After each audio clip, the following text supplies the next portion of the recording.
Nosso evangelho deste sexto domingo do tempo comum é Lucas 6, 17 e de 20 a 26. Naquele tempo, Jesus desceu da montanha com os discípulos e parou num lugar plano. Ali estavam muitos dos seus discípulos e grande multidão de gente de toda a Judeia e de Jerusalém, do litoral de Tiro e Sidônia. E levantando os olhos para os seus discípulos, disse: Bem-aventurados vós, os pobres, porque vosso é o reino de Deus. Bem-aventurados vós que agora tendes fome, porque sereis saciados. Bem-aventurados vós que agora chorais, porque havereis de rir.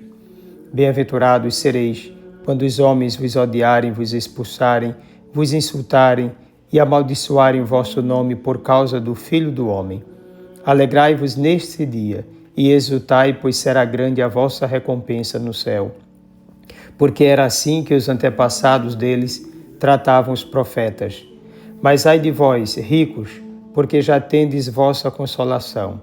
Ai de vós, que agora tendes fartura, porque passareis fome. Ai de vós, que agora rides, porque tereis luto e lágrimas. Ai de vós, quando todos vos elogiam. Era assim que os antepassados deles tratavam os falsos profetas. Palavra da salvação. Jesus dirige-se diretamente para seus discípulos. Apesar de estar ali também uma grande multidão, o olhar dele se ergue para os seus, aqueles que deverão se tornar modelos para toda a humanidade, pessoas totalmente voltadas para Deus e para a sua obra. Por isso, deveriam ser ricos de Deus e pobres do mundo, repletos da graça de Deus e vazios de bens, encantados com a obra salvífica e desapegados dos empecilhos à vida com Deus. Diante dos seus olhos, fazem-se visíveis os que abraçaram o caminho da maldição e os que decidiram seguir pela estrada da bênção divina, conferir Jeremias 17, de 5 a 8. Os que confiam na carne e os que confiam em Deus, aqueles que se apegam a tudo e aqueles que largam tudo por causa do reino de Deus. Para os discípulos, não existe uma terceira via.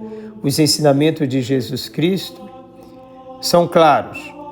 São bem-aventurados os que são ricos de Deus e pobres do mundo, e malditos os que são ricos do mundo e vazios de Deus. Quando Jesus fixou seus olhos nos discípulos, deixou evidente qual deve ser a condição de vida exigida para eles. Três coisas são extremamente necessárias para a nossa salvação diante desse texto: ter como riqueza uma vida segundo a vontade de Deus por meio de Jesus Cristo, viver amando a verdade com fé, humildade e simplicidade, e ser um verdadeiro dom, não temendo a cruz, por mais pesada que seja. Certamente, a razão de tudo é Cristo mesmo. O princípio, a condição de vida e a finalidade de toda a nossa existência, vocação e missão estão em Jesus nosso Senhor. Pois mirando-o, enxergamos o caminho.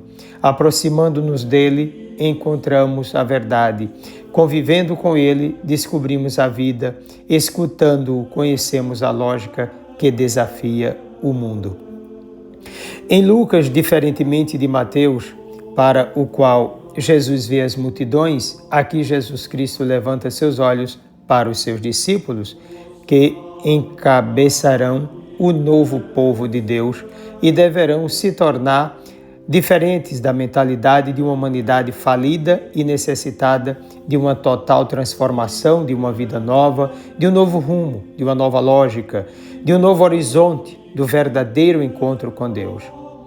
Na planície do mundo não é possível elevar o homem, pois indica a lógica do poder, da dominação, dos que mandam e pensam somente em si mesmos, daqueles que agem somente em nome da comida, bebida, saúde, sucesso, fama e prazer a qualquer custo. A isso chamam felicidade. É necessário subir a montanha de uma nova forma de vida, de acordo com a vontade de Deus. Uma vida aberta à ação do Espírito de Deus, guiada pelo poder do amor. A montanha é essa realidade da palavra de Deus, da experiência com o Salvador. É o Monte Sinai do Novo Testamento, lugar do projeto de Jesus Cristo para seus discípulos, a constituição do novo povo de Deus. E assim começam as bem-aventuranças em Lucas. Bem-aventurados vós os pobres, porque vosso é o reino de Deus. Aqueles que por livre vontade despojam-se de tudo o que possuem, os que não acumulam nada para si, que fazem de suas vidas um verdadeiro dom.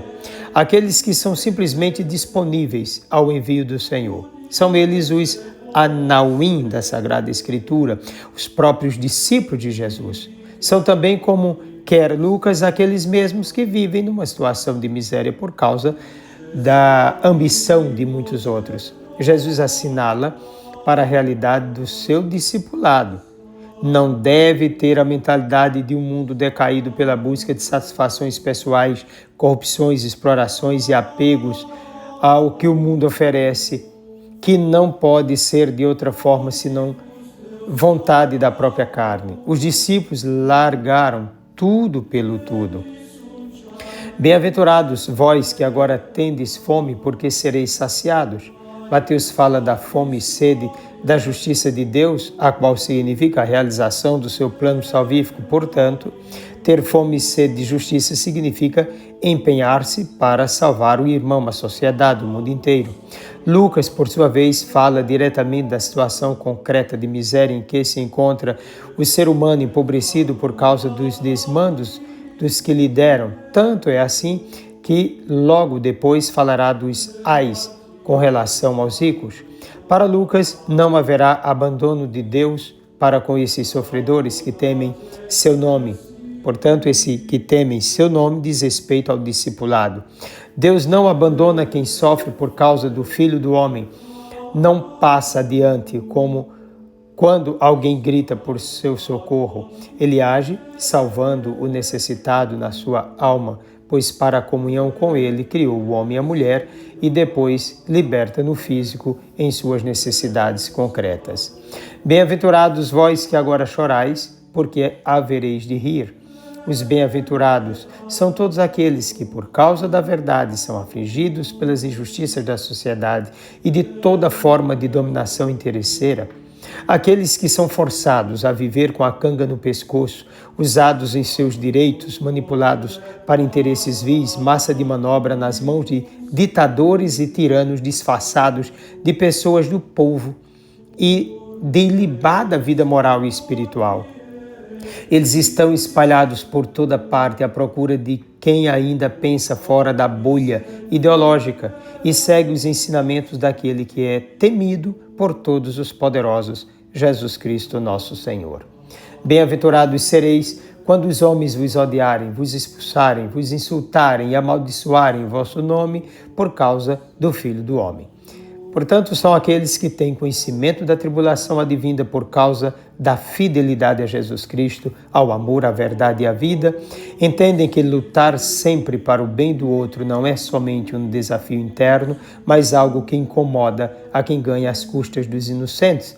São perseguidos porque são verdadeiros, estão no caminho certo, desmascarando os que se escondem nas peles de ovelhas para destruir a vida dos demais. Sabem do que aconteceu com os profetas que vieram antes deles, sabem do que aconteceu a Jesus, são conscientes da cruz que devem carregar pelo bem que fazem.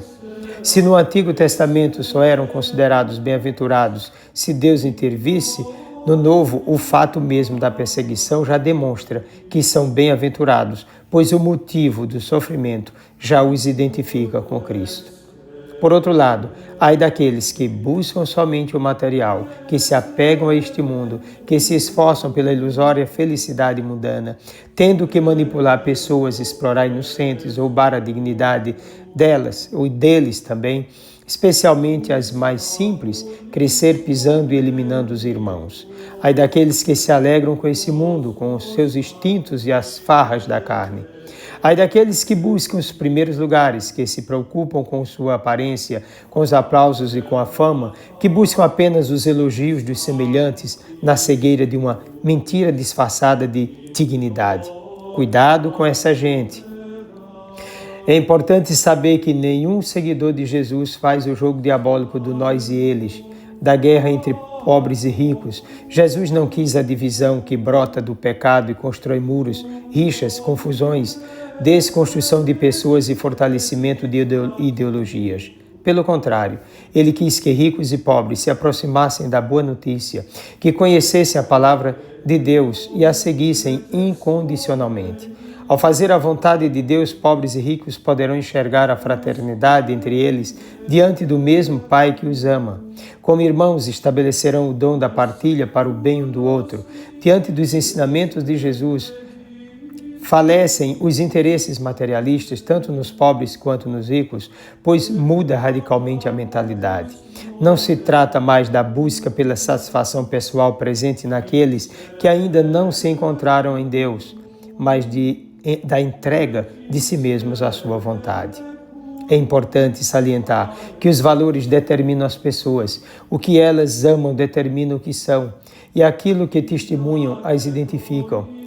Se confiarem no Senhor, darão frutos. Se confiarem no homem, serão malditas. Se não andarem conforme os ditames de um mundo falido, serão abençoadas.